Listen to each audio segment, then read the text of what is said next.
Damai sejahtera Allah yang melampaui segala akal, itulah yang memelihara hati dan pikiranmu di dalam Kristus Yesus Tuhan kita. Amin. Shalom Bapak Ibu terkasih dalam nama Tuhan Yesus Kristus.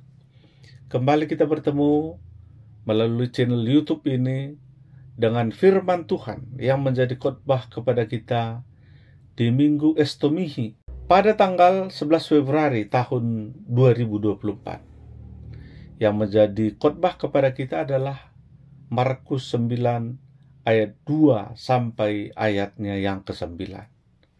Dan tema kita pada minggu ini yang ditetapkan kepada kita, Yesus Anak Allah, dengarkanlah Dia. Kami akan bacakan firman Tuhan kepada kita, Bapak Ibu Saudara-saudara.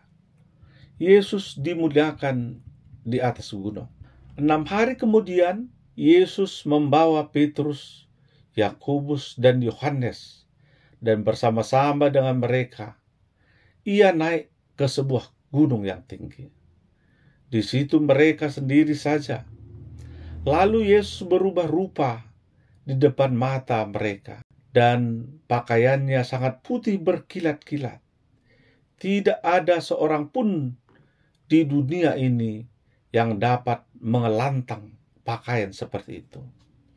Maka nampaklah kepada mereka Elia bersama dengan Musa. Keduanya sedang berbicara dengan Yesus. Kata Petrus kepada Yesus, "Rabi, betapa bahagianya kami berada di tempat ini. Baiklah kami dirikan 3 kemah, 1 untuk engkau, 1 untuk Musa, dan 1 untuk Elia." Ia berkata demikian sebab tidak tahu apa yang harus dikatakannya, karena mereka sangat ketakutan. Maka datanglah awan menaungi mereka, dan dari dalam awan itu terdengar suara, "Inilah anak yang kukasihi, dengarkanlah dia." Dan sekonyong-konyong mereka memandang sekeliling mereka. Mereka tidak melihat seorang pun bersama mereka kecuali Yesus seorang diri. Pada waktu mereka turun dari gunung itu, Yesus berpesan kepada mereka supaya mereka jangan menceritakan kepada seorang pun apa yang telah mereka lihat itu sebelum Anak Manusia bangkit dari antara orang mati. Demikian pembacaan firman Tuhan.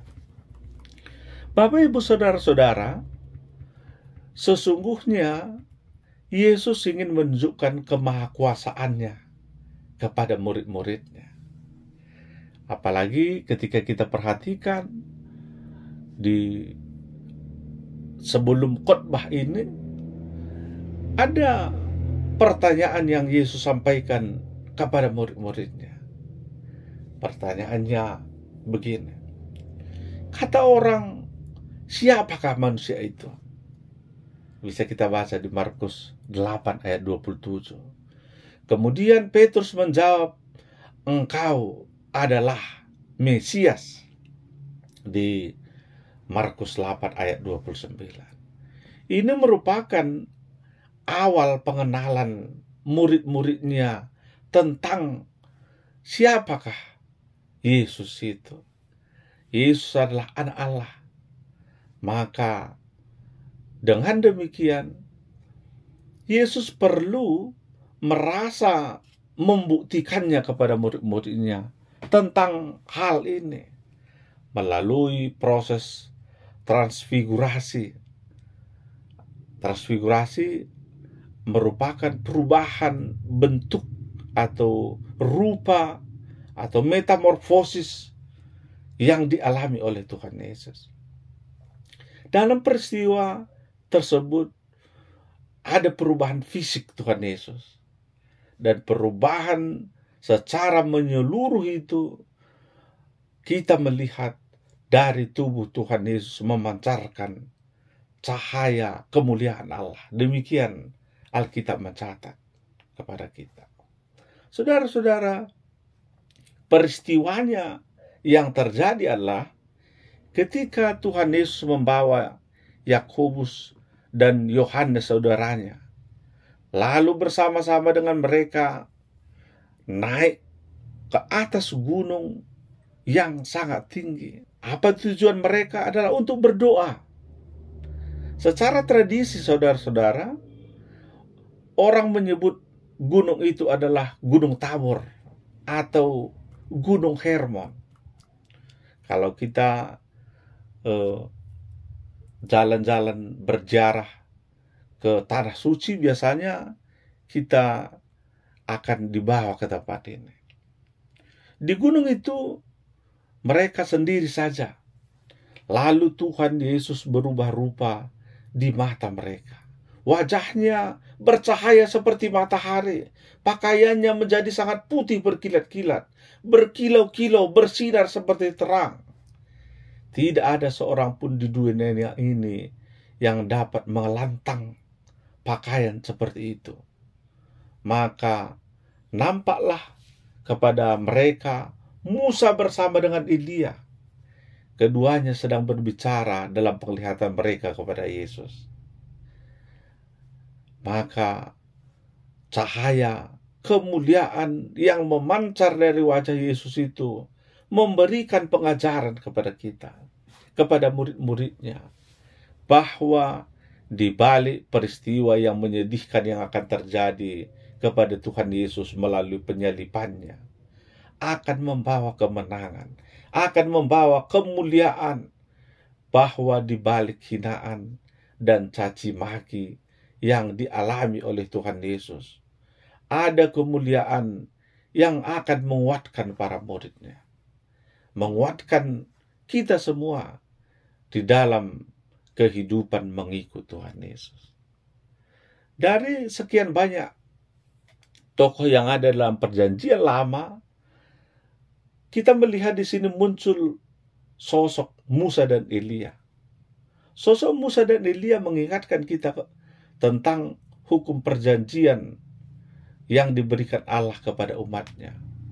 Musa membawa umat keluar dari Mesir menuju tanah perjanjian. Ini sebagai gambaran bahwa Tuhan Yesus yang akan membawa umatnya menuju Yerusalem yang baru. Sosok Elia mengingatkan kita pada pembaharuan perjanjian itu. Ketika umat berpaling dari Allah, dan Allah tetap setia pada perjanjiannya, Elia tidak mengalami kematian, saudara-saudara. Ia diangkat oleh Allah menuju sorga. Ini menjadi gambaran bahwa Tuhan Yesus membawa hidup kekal bagi umat Allah. Tuhan Yesus akan membuka jalan bagi umatnya menuju surga. Saudara-saudara, dengan demikian apakah makna proses transfigurasi bagi murid Yesus? Dan pengajaran apa yang mau disampaikan kepada kita saat ini? Pertama, proses transfigurasi ini memberikan semangat dan pengharapan kepada murid-muridnya. Mari kita bayangkan, sudah setengah perjalanan bersama dengan Tuhan Yesus. Mereka tetap saja belum paham dan siap jalan bersama Yesus menuju salib. Nampaknya jalan yang terlalu sulit untuk diikuti. Maka semangat dan pengharapan mereka harus dihidupkan. Misteri akhir dan puncak perjalanan bersama dengan Tuhan Yesus harus dibuka. Mesti untuk sesaat saja dan tidak semuanya. Maka kemuliaan Yesus saat ia bangkit mulai sedikit diantisipasi. Yesus yang berubah dan pakaiannya yang berkilau-kilau menunjukkan Yesus yang akan bangkit kelak. Dua teman berbicaranya juga datang dari dunia sana. Elia dan Musa yang sudah meninggal sebelumnya. Elia tidak pernah wafat. Ia langsung diangkat ke surga. Bisa kita baca di 2 Raja-Raja 2 ayat 9-12. Musa wafat dan dikuburkan oleh Tuhan sendiri. Tetapi kuburnya tetap misteri. Kita bisa baca itu di Ulangan 34 ayat 5 sampai 7. Ada tradisi Yahudi percaya bahwa jasad Musa diangkat oleh Tuhan ke surga. Maka Musa dan Elia memang diyakini akan datang kembali untuk mengabarkan tibanya era Sang Mesias itu. Saudara-saudara, bukan hanya itu. Bapa juga memproklamirkan Yesus anak yang kukasihi. Yesuslah Sang Mesias yang akan menderita dan wafat sebagai hamba yang taat. Dan akan dimuliakan sebagai anak kekasih Allah. Kesetiaan kepada Allah, kendati salib menghadang, akan juga menghantar kita semua menjadi anak-anak yang dikasihi oleh Tuhan Yesus. Demikian juga dalam kehidupan kita, saudara-saudara. Kita harus punya pengharapan di dalam Kristus. Tantangan kehidupan masa depan, tantangan kehidupan masa kini tidak menghalangi kita untuk selalu punya pengharapan di dalam kehidupan ini. Kita tidak hanya terlena dengan kehidupan di dunia saat sekarang ini, tapi pandangan kita menuju kepada pandangan hidup yang kekal, hidup yang akan datang, yang dianugerahkan kepada kita. Yang kedua, Bapak, Ibu, Saudara-saudara, proses transfigurasi ini memberi tuntunan dan pedoman. Perkenalan diri Sang Anak, pernyataan inilah anak yang kukasihi, segera diikuti dengan perintah, dengarkanlah dia. Jadi Bapa membenarkan pewartaan dan jalan yang diambil oleh Tuhan Yesus. Pernyataan Yesus selama ini membawa jalannya dan jalan bersama dia, membawa serta sebuah konsekuensi salib. Itulah yang benar. Sekaligus benar juga bahwa kebangkitan, hidup, dan kemuliaan di balik salib itu. Itulah yang harus didengarkan oleh para muridnya. Itulah yang harus didengarkan oleh kita semua. Bukan pendapat dan ajaran lain, termasuk pendapat Petrus yang ingin menetap dalam kemuliaan tanpa ikut mengalami salibnya. Kombinasi abadi, kemuliaan dan penderitaan, salib dan kebangkitan yang sudah Yesus ajarkan sekarang ditegaskan oleh Allah sendiri. Para murid harus mendengarkan dan taat konsep Mesias seperti itu, bukan konsep mereka sendiri. Jadi setelah sejenak mengalami situasi surgawi, mereka harus turun gunung lagi. Kemuliaan dan kejayaan biasanya membius setiap orang. Tapi Yesus mau katakan, pada akhirnya mereka harus kembali ke tengah-tengah manusia, ke tengah-tengah rutinitas kehidupan sehari-hari dan perjuangan hidup keseharian. Pengalaman itu tetap harus dirahasiakan sampai sungguh terbukti dan tergenapi saat Yesus mengalami penderitaan, wafat, dan bangkit nanti. Itulah sebabnya Yesus mengatakan, jangan menceritakannya kepada orang lain sebelum proses kebangkitan terjadi. Yesus sendiri menyebut peristiwa ini sebagai sebuah penglihatan bagi para muridnya. Di pasal 9 ayat 9 kita baca.